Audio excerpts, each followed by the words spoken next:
Amandla, the high power, Archangel Raziel. Amandla makhulu. Mlaleli, esimene sakho sokuthola umsebenzi, sebhizinisi, sezezimali. Angithi usunawo umdonso wemali, uthathe ugeze ngawo. And command Archangel Raziel power. Konke lokhu ukwenza ngo-11 ebusuku ubone amandla kamoya e-Archangel Raziel esebenzelana nomdonso wemali. Sithinde ku 063 689 8922. Shintsha impilo yakho namhlanje ngomdonso wemali namandla ka-Archangel Raziel. Siyabingelela ubingelela Babu Dokotela wayisizwe lomfana ujabulile muhle ungathi ikhehla lomlungu lo ngihluphe njalo namhlanje sithi sithathe lethuba leli ukuthi sishuthe ama video mase sinxenxa nabanye abelapha endabuko abasebancane kade befihliwe ngezathu zokuthi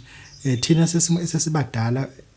ngokumsebenzi wedlozi siyabavimba laba abantu ukuthi bangasondeli la sidlela khona ofithi mina ethically ngikubona ku wrong kakhulu ukuthi singasebenzisa amandla ethu ukuhluphekisa abanye abantu ngalo ndlela ke ithatha ithuba lokuthi Babu Dokotela akayisolve futhi aqolisa ukuthi namhlanje ake sinike ithuba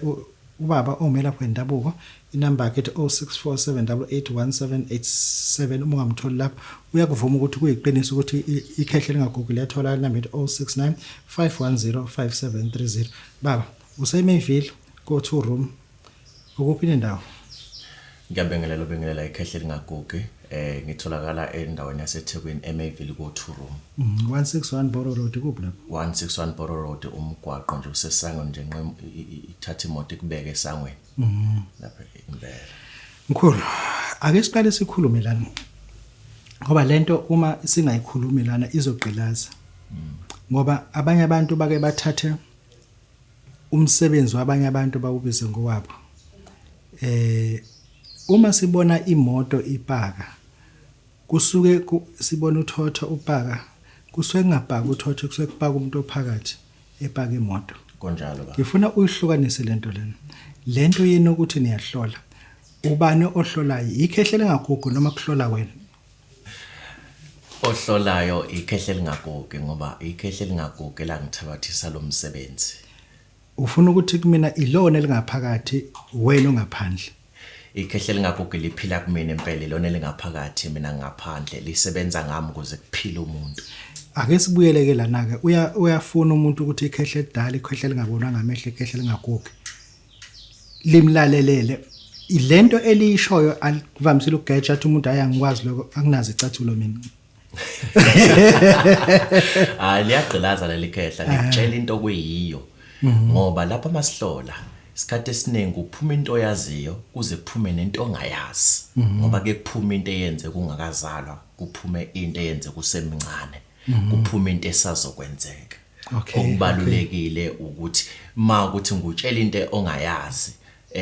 uthole ekhaya ukuthi ngesikhathi esuku ukuthi lento eyenzekane mase kugcwaliswa umbhalo makhona umuntu omdala osakhona manje isazokwenzeka silindele isikhathi ukuthi mayenzeke lento ekade ishuwa Ikhehla Elingagugi ngoba alishaye eceleni lutho baba kuzofona umuntu oyibishop kuzofona umuntu ovalelwe imali zakhe inombolo leyishaya inombolo baba limhlahlubele ngabe ubishop ngabe umfundisi ophethe ibandla ophethe nosaphemba ibandla limcacisela ukuthi ngabe isimo sakhe sikanjani into yakhe isuka phi ibhekephi lihlabe isikhonkosi nje licacisela ukuthi hayi noma ufuna ukuphakamisa umsebenzi kufanele wenze kanjani ngoba ngisebenza ngedlozi baba mawudinga ukuphakamisa umsebenzi kufanele siye straight edlozini umnikazi walomsebenzi okunikeze wona umuntu thakazelele Ikhehla lathi lobani melifika kuwena leli Ikhehla lathi liKhehla Elingagugi uma uvuka emalibeni bethu ufile kanti khona sabhunga namathonga usihlahle esikhulu sako bhovungana sophumula amatshitshi namajongose ushamhlahle emoyeni intaba ikhala amanzi intaba idida umndeni ilona ke lekhehla leli yilo kanye leli Ikhehla elishaya inambari ligqilaza emkhathini ligqilaza uma liphakama isiphi isikhathi eliphakama ngaso melifuna ukuthi umuntu efuna ukulilalela lisebenza imini lisenze ebusuku lisebenza nini 24/7 baba 24/7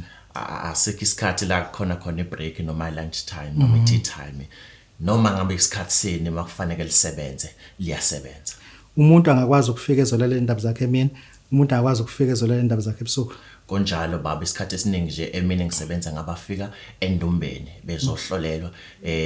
ekhathini zokushona kwelanga ke ngithathe laba abasebenza ngabo emkhathini ukuthi abakuhlola online ilabo ukuhlelo ngisebenza kanjalo ngoba noma uthumela umnikelo noma inkomo yokuhlola angithathi ngale kwa 3 pm ngoba uhlele ngisebenza ngalo. Uthi awuyithathi ngalo ka 3 pm usikhuluma ngamalini? Sikhuluma lapha emkhathini online consultation sikhuluma ngo700. Esigodlweni sikhuluma ngo500. Ngo500. Yebo baba. Ukuqiniswa kwemoto uthini kubantu? Bahluphekile kakhulu abantu babanjelwe imoto zabo ngenxa yemkilamkhuba nabantu ke abenza izinto ngokuphilisa abanye abantu kabuhlungu. Imoto akunganedwe ibeke ungene emall usuyaphuma isekho imoto kwiparking. Singenelela kakhulu ke lapho Ikhehla Elingagugi ekulekeleleni ukuthi noma ngabe uhamba ukuphinezwe ukuphi indawo imoto yakho siyayiqinisa kunohlobo esiqinisa ngale imoto mase iqinisa ekutheni noma ungayishiya isigangene angeke izithathe umuntu nhlobo. Angeke futhi azavule phakathi athathe into ephakathi noma ngashiya wallet noma ushiya ifoni mase iqinisile siyifaka amadoda ayigadayo le moto ukuthi ngisho endleleni makukhona inkinga ingaphenduki uhlezi uvikeleka kwayona qobe iyavikeleka. Uzobuza umunye ukuthi ngingakwenza lokho ukuqinisa imoto kanti kwanhlanhla yami ayimbuliwe vese ngusomabhadi ngifika la kunebhadi khona awunayo into yokwembula inhlanhla umuntu. Siyakwembula inhlanhla ozalwe imbethe inhlanhla ozalwe ifumbethe sikuphakamisele inhlanhla yakho ngoba khona abantu abahlupheka nje banenhlanhla enkulu kabi enhle kabi abazalwe nayo ke kufanele ukuthi ke sikuconsultele sikubhekele ukuthi ngabe uhlobo lwenhlanhla ngoba siyakubhekela ukuthi mawukuthi uphiwe ngamabhizinisi ngama ukuthi uphiwe emsebenzini kaMlungu siyakubhekela ukuthi uphiwe ngaluphi uhlobo inhlanhla yakhe inhloboni mase siyafaka kwiprocess yokwembula inhlanhla kumbe yokuhlambulula inhlanhla kumbe yokuphakamisa lenhlanhla ekufanele ngoba siphila ngamatalent singabantu wonke umuntu uzalwe nesiphiwo sakhe nobani akekho ongazalwanga efumbethe isiphiwo sakhe ingakho kubalekile ukuthi ufike kwikhehla Elingagugi likwambulele inhlanhla yakho. Yazi angifuna mina usakhuluma nje lento iyangiwarisha lento angifuni ukuthi ngoba ukhokhile ngikuncenge yabo abungangikhokheli ukuthi Babu Dokotela ungabuzi phela imibuzo eqinile nami ngisafika kulento le. Ikhehla edala Ikhehla Elingagugi umavuke emalibele uthi kumina kumenge ethi umuntu ufuna ukuthi uzomsebenzela egcekeni kodwa before uzosebenza egcekeni ngifuna ungizwe before uzosebenza qale ufake isipopolo ukuthi le egceke linani uwenza njani lapho. Siqale ekuhloleni indaba iqale ekuhloleni kufanele sibheke ukuthi yini lena esegcekeni enhlupha kangaka makuyisilwane uhlobo luni lesilwane. Okay. Makufanele ukuthi kulungiswe idlozi kulungiswe umsamo kufanele sibheke ukuthi lo msamo masumisa kuleli igceke ayikho into ezophazamisa lo msamo noma ezophazamisa ukusebenza noma ukuphila kwedlozi lapha ekhaya ngoba makukhona into eyisilwane ke kubalekile ukuthi uthole ikhombo yokuchela egcekeni izinto zokushunqisa izinto zokukhotha ukuze nikwazi ukuthi niphile egcekeni kuze kufike isikhathi sokuba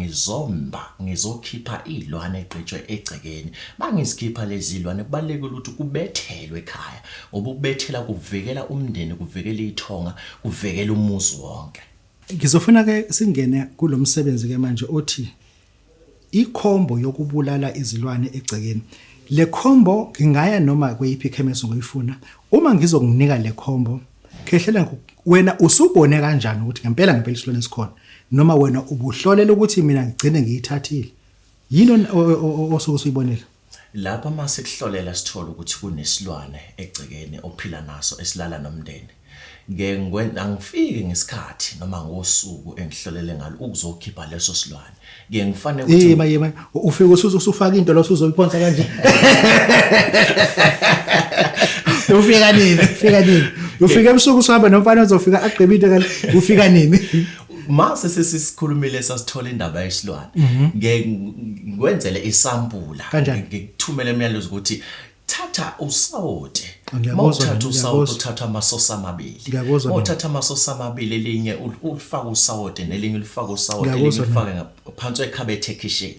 elinye isosa elinosawoti ulifaka ngaphansi kombhede lolala kuwo ngoba lesi silwane silala nawe phezu kwalombhede lo sawoti ufaka ngaphansi kombhede Alright, imake.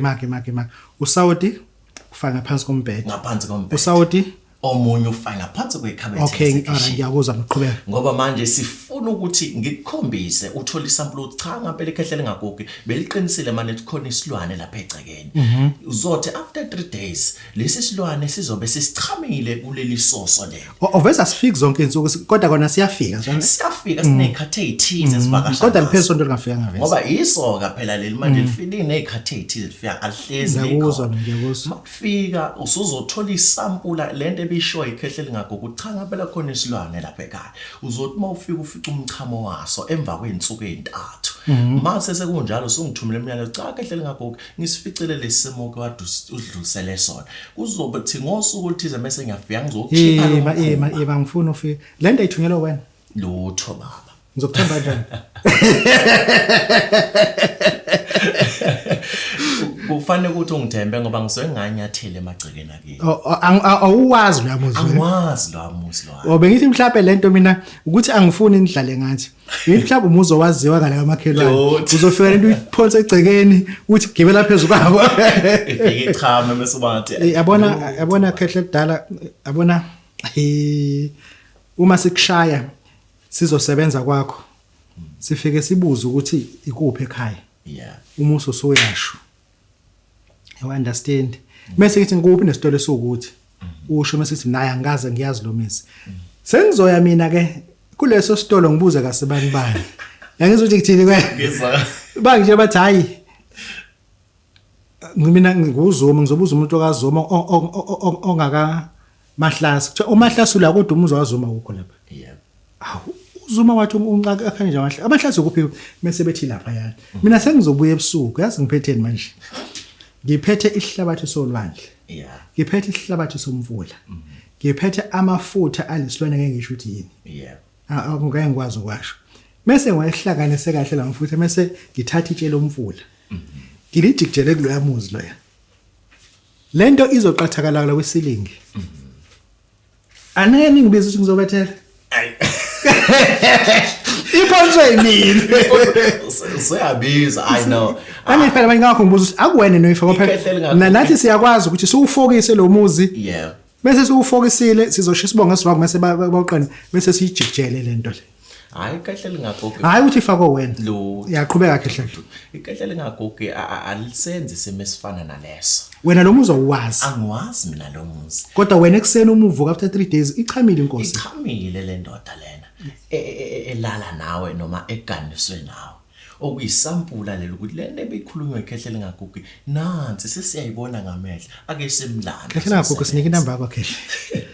0647881787 ngiyatholakala nakwesibili 0695705730 bonga kakhulu bonga Babu Dokotela bawesizwe bawujabulele namhlanje bevashele Ikhehla Elingagugi bavuka ekufeni kwenzekani le nto oyibongela usuzohamba Ikhehla Elingagugi uvuka emalibeni bethu ufile kanti khona sabhunga namathonga usihlahle esikhulu sako bhovungana sophumula amantshitshi namajongo soshaya sihlahle emoyeni intaba ikhala amanzi indaba idida umndeni uthini umuntu ofuna ukuhlola manje njengamanje mawudinga ukuhlola ngithi into ocingweni mode ngihlola la online sobe sisebenzisa ke i-video call ya WhatsApp kuba imalini ukuhlola online 700 online consultation mode ngofika esigodlweni sobe sesikuthumelela i-address ufike no 500 rand esigodlweni sikuconsultele Babu Dokotela bawesizwe bawujabulele mfana mhloja Ikhehla ngusiyabonga